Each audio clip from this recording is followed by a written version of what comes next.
Have we been approaching diet, health, and gut health all wrong? Well, according to Dr. Tim Spector, yes, we have. Dr. Spector, who's been called an expert when it comes to gut health, microbiome, diet, and weight loss, recently sat down for an interview on Diary of a CEO channel to discuss these questions and more, and he answered a lot of questions concerning the gut microbiome and health overall. And with so many questions out there, the patients ask me both on social media and in my clinic about what diet should I do?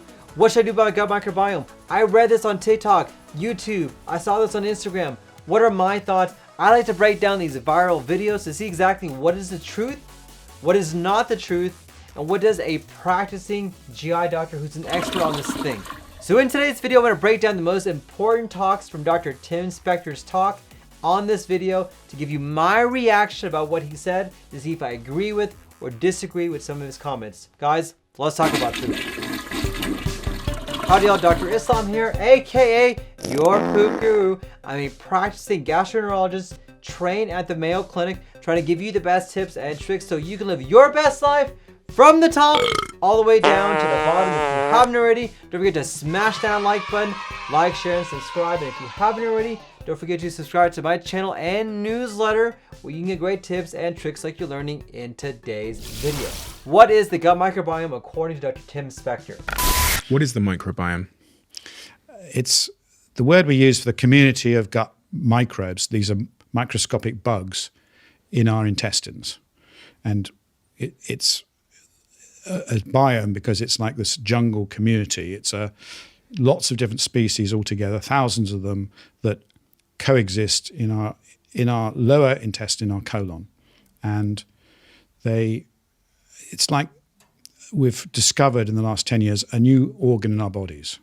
So Dr. Spector talks about the gut microbiome, exactly what this is. And he says that the gut microbiome, which I agree with, is a new field of study. So we're seeing more and more information on how the gut microbiome can affect you, me, our gut health, but also things outside the GI tract, including brain health, skin health, joint health, and even other conditions like heart disease, diabetes, and Alzheimer's. It really is the new pharmacy, the new factory of some of the new changes that we're trying to find.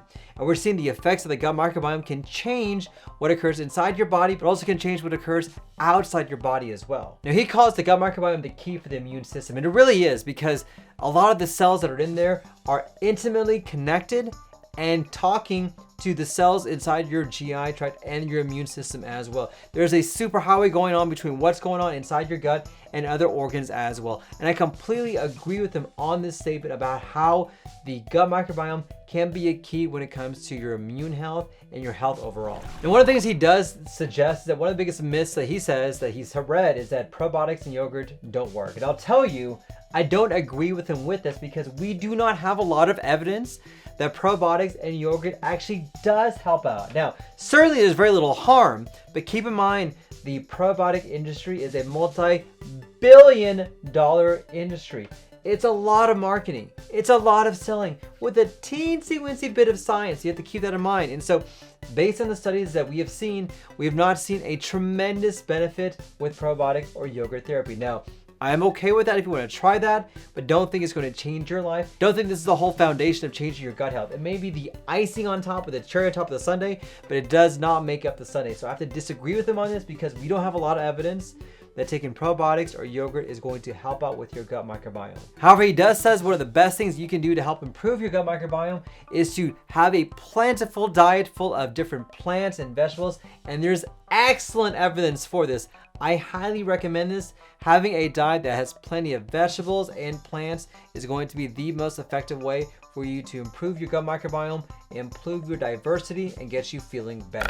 But what is your view on calorie counting and this idea that we can, weight loss or being healthy is just about having a calorie deficit? It's complete nonsense. Thank you. I'll clip that and send it to him. There's never been any long-term study showing that calorie counting is an effective way to lose weight and maintain weight loss after the first few weeks. So Tim Spector states that counting calories is useless, doesn't make sense, and doesn't help out when it comes to weight loss. And I have to tell you, I kind of a little bit agree with this. One of the reasons that we do recommend calorie counting, not necessarily for the counting the calories itself, but it's being cognizant of what you eat. People don't realize every single thing you put into your mouth counts. And by counting calories, you're actually becoming more cognizant of what you're putting in your mouth, as opposed to just eating, just randomly, just stuffing yourself and assuming, hey, it doesn't count, not a big deal. It's that awareness of putting what's in your mouth that actually makes a difference. And one way to do this is to actually count the calories that you're having. Now, I'll tell you, sometimes calorie counting can be beneficial for some people. You can kind of really check out your macros, protein, and fats. But I'll tell you, it's not the most accurate way to do this, because we do know that people cook things differently. Packages are different. People may make different assumptions when it comes to weight. And so it's not the best way, but it is a way you can help you to lose weight. And he does say that, which I totally agree with, that when it comes to weight loss, one size doesn't fit all. And it doesn't. And here's the frustrating thing about weight loss is that what I tell one patient can work for them, but I tell another patient the exact same thing, it may not work for them. There's a lot of environmental factors, hormones, stress, sleep, what you're eating, what you're not eating, metabolism. This plays a role when it comes to weight loss. I wish it was a one size fit all. It'd be easy for you and for me, but that's not the way medicine works. But more important than counting calories is the quality of food. And I totally agree with Dr. Spector on this. The quality of food matters. If you're having good food that's high in nutritional value, low in processed food, lots of plants and vegetables and fiber and antioxidants and vitamins, this makes more of a difference than anything else you can do when it comes to improving your health and your weight. In fact, I would recommend counting plants, and counting the quality of your food is more important than counting calories. I think this is actually a more effective way to get you feeling better and to have you lose weight. What are the facts around fasting intermittently? Now, there's actually science behind this now. So there's plenty of studies showing that not only in mice and rats, this helps their metabolism, their energy management, but there's some evidence it helps with weight loss to a small extent, but it improves your inflammation levels, and a lot of people report energy and mood improvements. Dr. Spector talks about intermittent fasting. So for those of you guys who don't know, I have a lot of videos on this, but basically intermittent fasting is a different way of eating. It's a different type of eating pattern where essentially you're skipping breakfast or skipping dinner. Now, I've been a fan of intermittent fasting. I've been doing it for years. It fits in my lifestyle perfectly. I know for a lot of my patients, they implement intermittent fasting to get them feeling better, to help out with their mental well-being, and to get them on the road to get them feeling better. There may be some benefit of giving your body that rest to allow your gut to kind of digest things, to allow things to kind of clear out, and to give everyone just kind of a break. We don't have a lot of good evidence that intermittent fasting can actually help out with your gut microbiome, but I am a fan of this. But like Tim Spector said, everyone needs to personalize it. Some people don't benefit from it. Some people actually get hungrier and eat worse. And some people just don't like it. It doesn't fit within their lifestyle. Try it, see if it works for you in particular. I'm like a collector of vitamins. We're not alone. I think 50% of the British population have a regular vitamin or supplement every day. And it's massive industry. I read chapter 5 of your book. So I'm a bit rude about vitamins in there. Please. Please be. So yeah. I know, it's the thing that upsets people most. People say, I believe everything else you say, but I don't believe your chapter on vitamins. And again, it's a bit like a religion, popping a pill and hoping that it's doing some good. All the evidence shows that when you do a randomized controlled trial, these vitamins don't work unless you've got some really weird disease or deficiency, or for some reason you can't eat a normal diet. But it's a last resort for people who have terrible diets. If you have a decent, varied diet with plenty of plants in it, you don't need vitamins at all. Vitamins! I totally agree with Tim Spector on this. He feels like vitamins are a myth, and it is.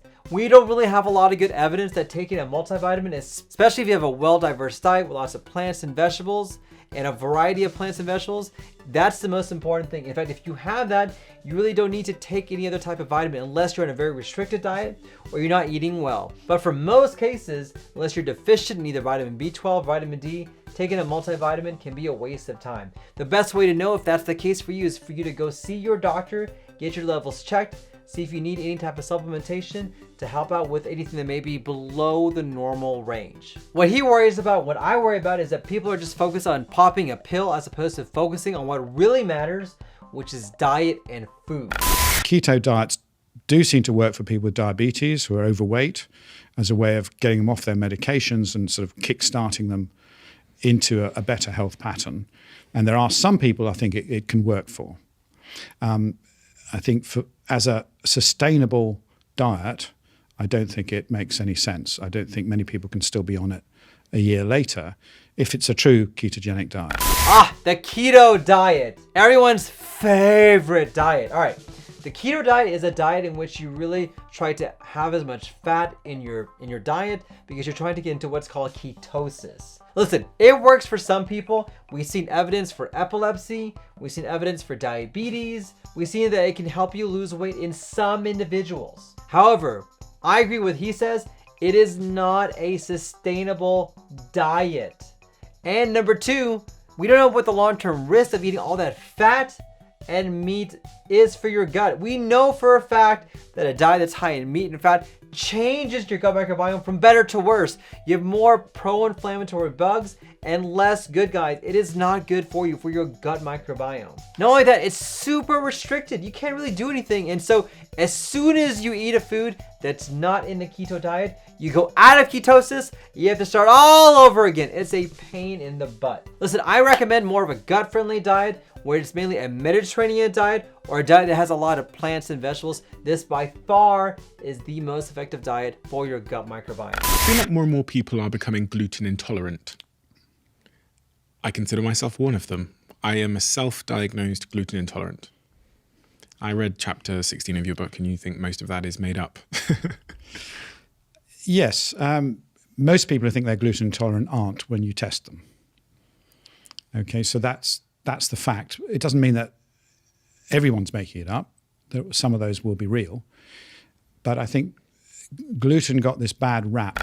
Gluten intolerance, everyone's bugaboo. They're bad guys. Gluten is terrible. I'm with Dr. Spector on this, in which gluten, in my opinion, has gotten a bad rap. Too many people blame gluten for their issues. Too many people think that gluten is the devil for everything. We don't have a lot of evidence for this. Now, there are certain select individuals that may have celiac disease or a gluten intolerance, and that's okay, but it is far beyond what other people really think it is. The real culprit is actually what you're eating, the sugars that you're eating, and foods that are called FODMAPs. FODMAPs, which gluten is a part of, is actually the real enemy when it comes to gut health. In fact, this is why a low FODMAP diet has been shown in clinical trials to help out with gut conditions. More people have IBS than they have gluten issues, and in fact, it may be related to either dairy, artificial sweeteners, the types of bread that you're having, or other conditions going on inside your GI tract. Don't just blame gluten because it's a fancy thing to do right now. Get formalized testing to see exactly what is going on. The main reason people feel better when they're on a gluten-free diet is because they're eliminating all the crap they were eating before, all the ultra-processed foods, all the bad carbohydrates, all the donuts, all the snacks. That is why you're feeling better. Exercise and exercising for almost religiously for the last 2.5 years doesn't really seem to impact my weight at all in the way that the fitness experts might tell me on Instagram. What's your stance on the role that exercise plays in weight loss?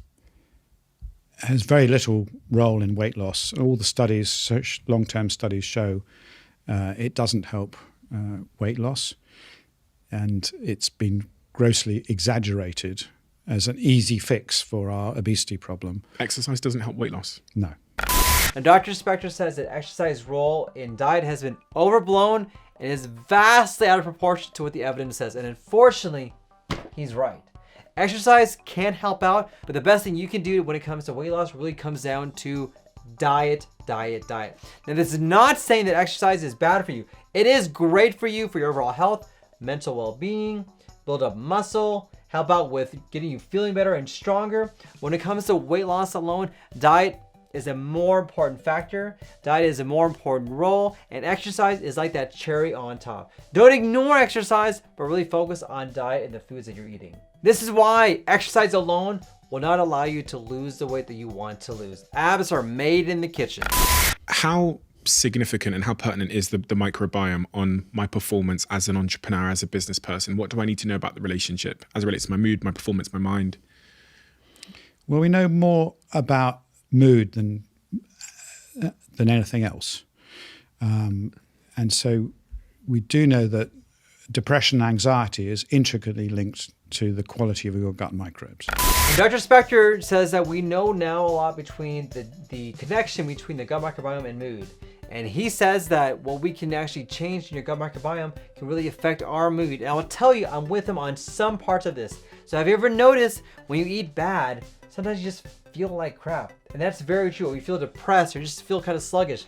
There is a connection between what we eat, what we break down in our gut microbiome, and how we feel. However, we're not at the point yet, which is where I disagree with, where we can actually change what we think is going on in our gut microbiome that can alter the chemicals when it comes to depression and anxiety. We're not quite there yet, but I think we're heading there. We're seeing more and more research on the effect of the gut microbiome on mood, how it can change it, how it's affected, and what role that may play in our long-term health and our mood and our mental well-being. I think in the future, we'll have more information and knowledge on this. All right, by closing, I want to kind of go through a couple things that I recommend. And let's go over some of the things that he talked about as well. So number one, my thoughts on counting calories. Once again, counting calories is a mechanism to help you lose weight because it causes you to be more cognizant of what you're eating.